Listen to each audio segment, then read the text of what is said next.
اینی راه آمدن است. قرآن برات امی راه را معرفی میکنه، لیکن اینطور نیسته. استعمار راه های متنوع را برای ما کشیده، در لباس ملا و عالم برای ما پیش کرده، ما را منحرف کرده رایسته از اصل واقعیت خط مستقیم و مسیر مستقیمی که قرآن برای ما معرفی میکنه. یادتان باشه برنامه قرآن استعمار خوش نداره، ترجمه قرآن خوش نداره، تفسیر قرآن خوش نداره. این مجلس شما که امروز در اینجا جمع شده خاری چشم است. این مردم قطعا نمیخوایی گپا باشه، ولی با تاسف که همون کسایی که خود نماینده دین میگیره نه تنها که برنامه ها را تقویت کنه، برنامه ها را ترغیب کنه، تشویق کنه، برنامه ها را تخریب میکنه. خودتان شاهد هستی. ملا براتان میگه که در فلان مرکز که ترجمه قرآن میشه نرو. چرا؟ به خاطری که گمراه میشی. وقتی یک عالم در مقابل ترجمه قرآن با این برنامه را گمراهی بگویه، او تو را عالم نماز پشتش میشه، او کافر است.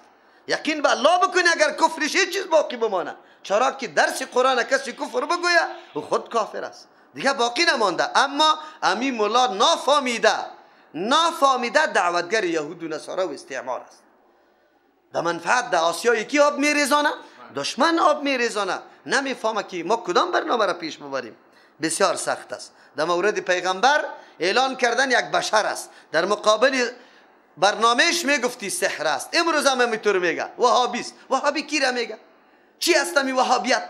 کسی معرفی نمیتونه، هیچ کس گفته نمیتونه. خلاص آواز است، مردم دنبال از او دویده رایسته.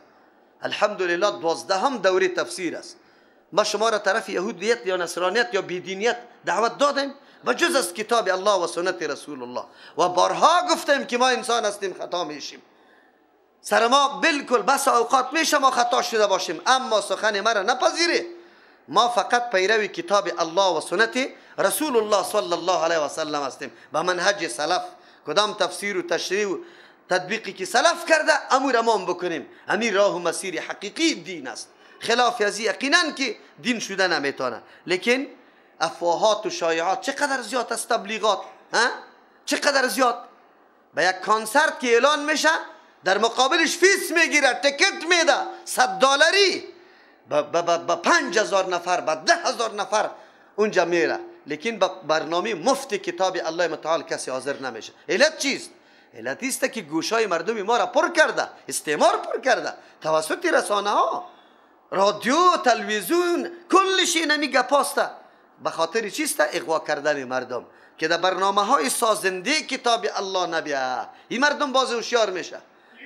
برای ما معلوم است که بعد از ترجمه قرآن کریم چقدر مشکلات مردم پیش ما آمد، مراجعه کرده که او مولوی ما خود نمیفهمیدیم، اینی مشکل. بسیار مشکلات است. قال ربی یعلم القول فی السماء والارض. قال گفت پیغمبر علیه السلام ربی پروردگاری من یعلم القول میدانه گفتارا را فی السماء که در آسمان است، والارض در زمین است. هر کس که سخن میگه الله متعال علم محیط سرش داره و هو السمیع العلیم. الله شنونده است. هر قدر تبلیغات و شایعاتی که میشه این مولا صاحب باید بدانه اگر تو در مسجدت مردم تخریب میکنی الله متعال را میشنوه. العلیم میدانه که به کدام هدف اینمی گفتار میکنی. تو را بلا قسم به خاطر حمایت دین می گپ میزنی.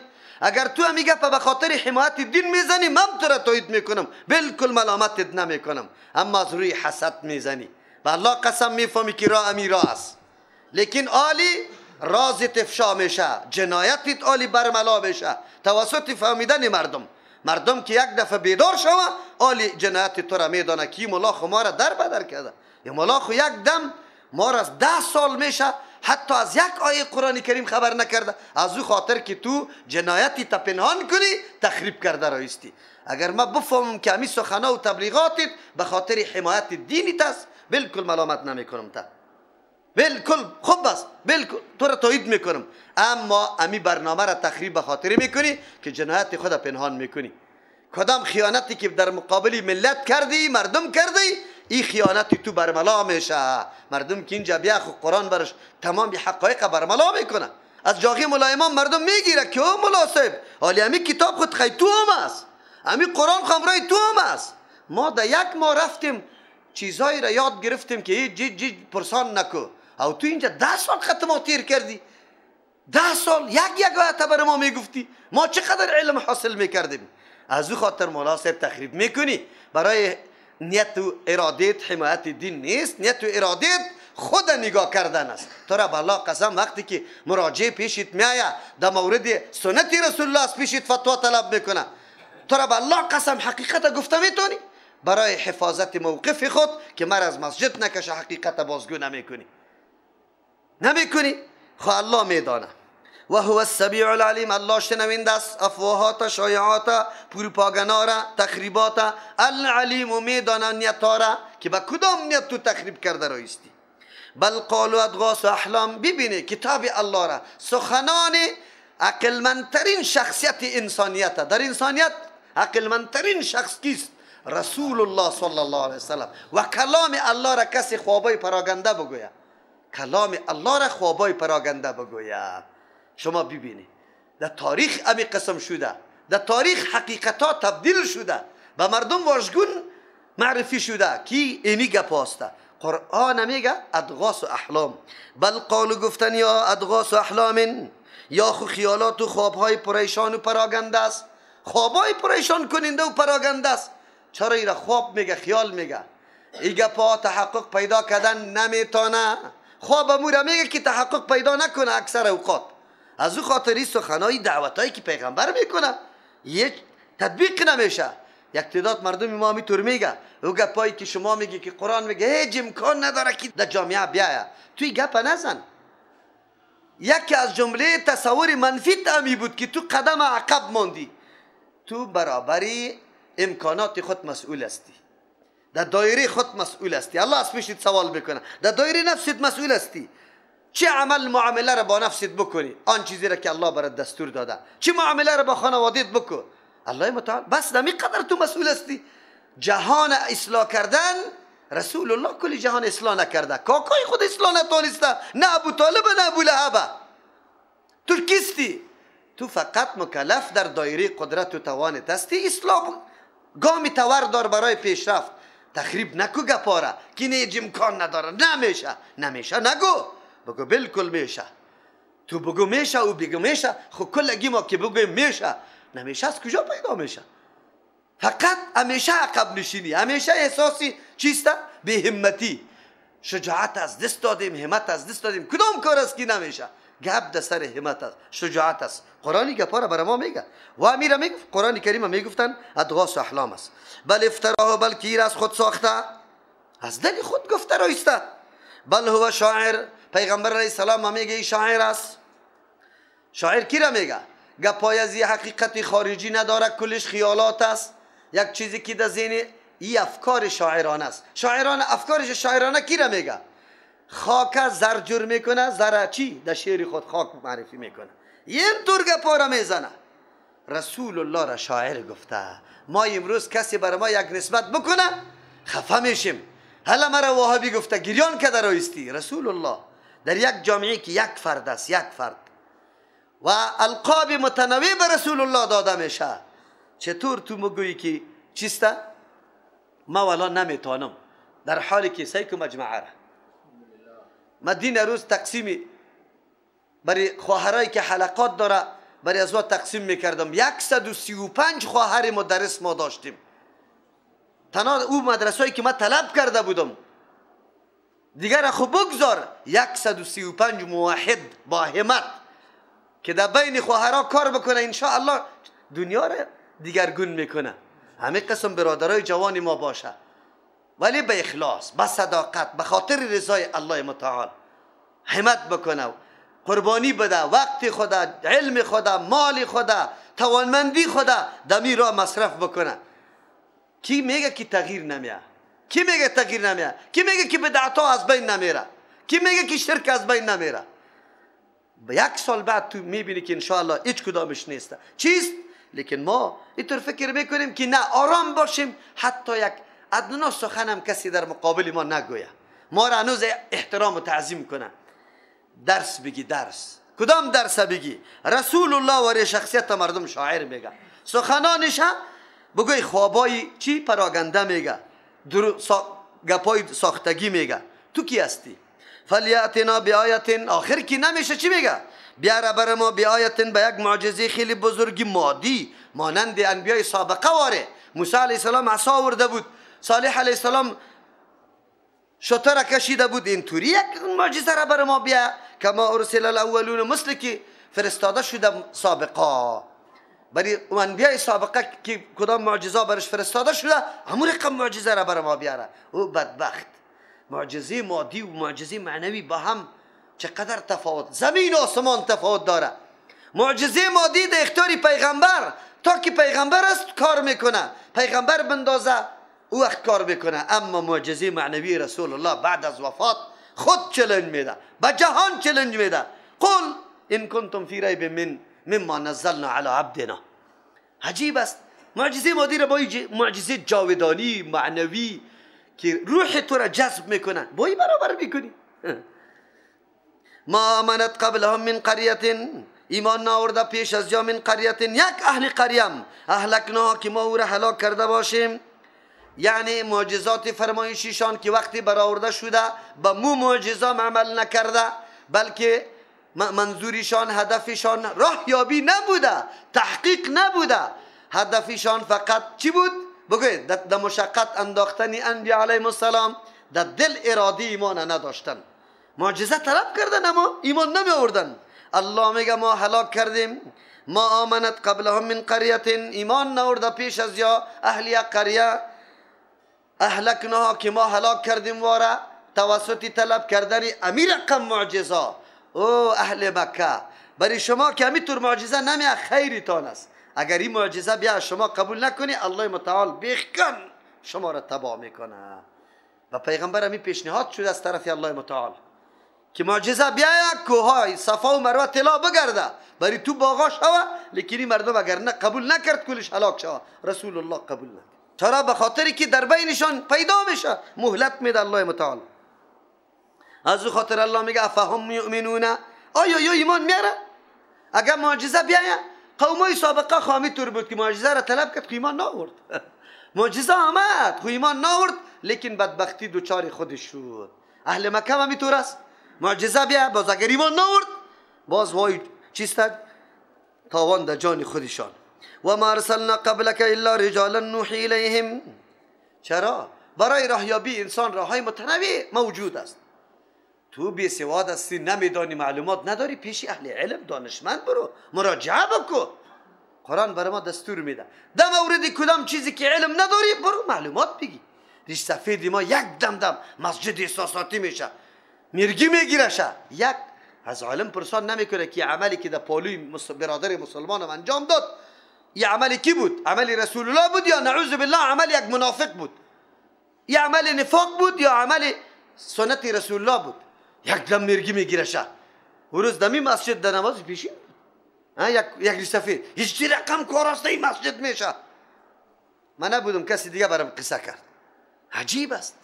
و ریش سفید نمیدانی، معلومات نداری، یک سوال خوب بکن، یک پرسان خوب بکن، برای خود خو علم حاصل کن که می کار ما که نفرت قطش دارم این درست است یا نه. مبادا کافر نشم، سنت رسول الله را نفرت کنم. نفرت با سنت رسول الله چیست؟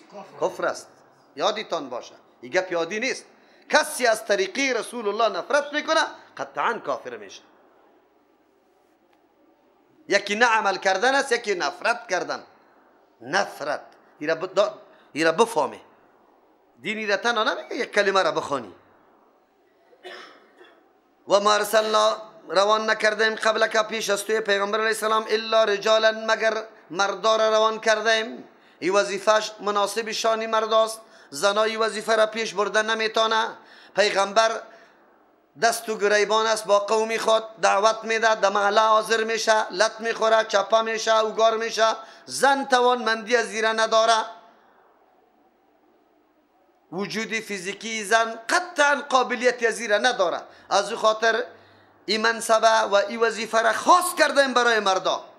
نوحی به مردم کلگینی، زنا خفه نشوه که چرا ما پیغمبر نشدیم. در کل مردم پیغمبری نیست، در بین مردم الله اشخاص و افراد خاص که و اهلیت داره و قابلیت داره که وظیفه را پیش برده بتانه. امور الله متعال خاص کرده. نوحی الیهم که وحی میکنیم به سویشان. فاسألوا اهل الذکر، شما سوال کنی از اهل ذکر، از اهل علم. ذکر مراد از پیش قرآن است. کسی که قرآن نمیدانه، معلومات داره، از او سوال بکنی. چرا؟ به خاطری که مطالب و مضامین و محتوای قرآن معلومات داره، برای شما پیش کنه. که از خود گپا نزنی. این قرآن کتابی است که یقینا انسان بالکل قناعت میده. این کنتم لا تعلمون، اگر نمیدانی. این مرجع. یک. فاسألوا اهل الذکر، ای مشرکین مکه شما سوال کنی از اهل تورات و انجیل. مراد از ذکر تورات و انجیل است. اونجا علما داره، لا اقل خو یک سوال بکنی. این کنتم لا تعلمون، اگر در مزایا امی شریعت، در حقانیت و راست بودن شریعت معلومات نداره، از علمای سابقه سوال بکنی که الله متعال در کتابایشان بشارت آمدن همیطور نظام کرده یا نکرده. لا اقل انسان خمی قدر بکنه، باید بکنه. وقتی انسان علم نداره در کدام مورد، مراجعه بکنه در پیش عالم. دوستای ما آیت دلیل میگیره برای تقلید. سیکو قرآن برد میگه که فاسألوا اهل الذکر، کسی که اهل قرآن است، معلومات قرآنی داره، به او مراجعه بکو. چقدر خوب. بالکل تسلیم هستم، قبول دارم. بله انسان که نمیدانه مسئله را مراجعه به سوی کی بکنه؟ عالم بکنه. از تو سوال دارم، وقتی که مراجعه میکنی چرا گپیش قبول نمیکنی؟ به خاطری که نامش فلانی است، بچه فلانی است، از فلانی جای است، یا فلان منصب داره، یا فلان وظیفه داره. نه من که گپیش قبول میکنم به خاطری که علم شریعت داره، معلومات نظام اسلام داره. ای برای ما از شریعت گپ میزنه، ای برای ما جواب میده از شریعت. زمانی که گپ عالم قبول کردی که از شریعت برات گپ زده، این تقلید است یا اتباع؟ اتباع. اگر سخنی همی آدم سبا ثابت شود که مرا از شریعت گپ نزده، بی سند گپ زده، عمل قولش قبول داری یا رد میکنی؟ رد میکنی. تقلید در دین نیست. ایره اتباع میگه، ایره اتباع میگه. یک موضوع. دوم موضوع، قرآن کریم خو اهل ذکر عام است. هر کسی که علم قرآن داره باید به او مراجعه بکنه. یک نفر مشخص نکرده، مشخص کرده، باقی یک نفر ما کم بگیریم. اگر خطا میشه، اگر ثواب است. اما میگیم که ثواب یعنی کدام قولی، کدام عالم که با قرآن و حدیث سازگار و موافق است، کلش قابل چیست؟ عمل. و او علما قابل امامت است، مقتدایت است، دنبالش برو. کلی اقوال امام شافعی رحمه الله حق نیست است، کسی سند داده میتونه. کلی اقوال امام مالک، افکار امام مالک قوانینش، کلی افکار احمد ابن حنبل یا امام ابو حنیفه رحمت الله علیهم که نوری چشمی ماست. کسی گفته میتونه کلش حق است؟ نه.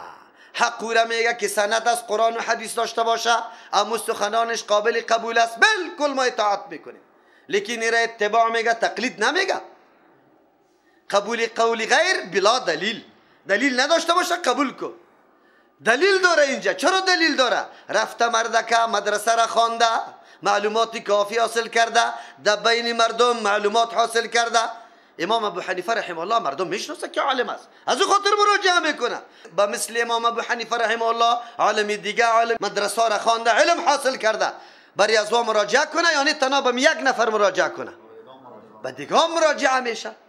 یک نفر در هر جای موجود نیست. اگر ما تو از انصاف کار بگیریم، ضدیت نکنیم، حسد نکنیم، موضوع حل است.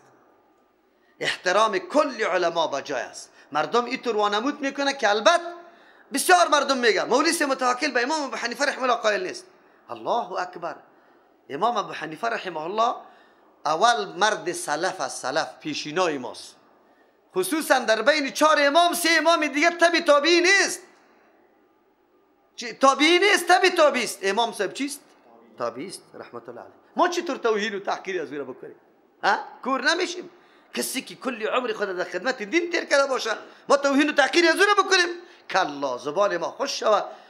او خو امامای بزرگ است که در یک عالمی که خرد باشه و خدمت دین میکنه، واقعا اخلاص داره به دین، که ما او را توهین و تحقیر کنیم؟ او را خود چی میکنیم؟ لیکن بیا موضوع را حل بکنیم، موضوع را حل بکنیم. کل مسائل که تو جمع کردی از خود امام ابو حنیفه رحمه الله است. وقتی در فتاوای شامید بکشم که برای استشفا شفا حاصل کردن قرآن کریم به پیشاب نوشته کردن و به خون نوشته کردن این درست است، بلکه اتفاق است سرش. این مسئله امام ابو حنیفه تلقی میکنی؟ ها؟ امام ابو حنیفه همینطور سخن نمیگه، لیکن سعی کن امام صاحب مسلکش تو چی کردی؟ بدنام ساختی.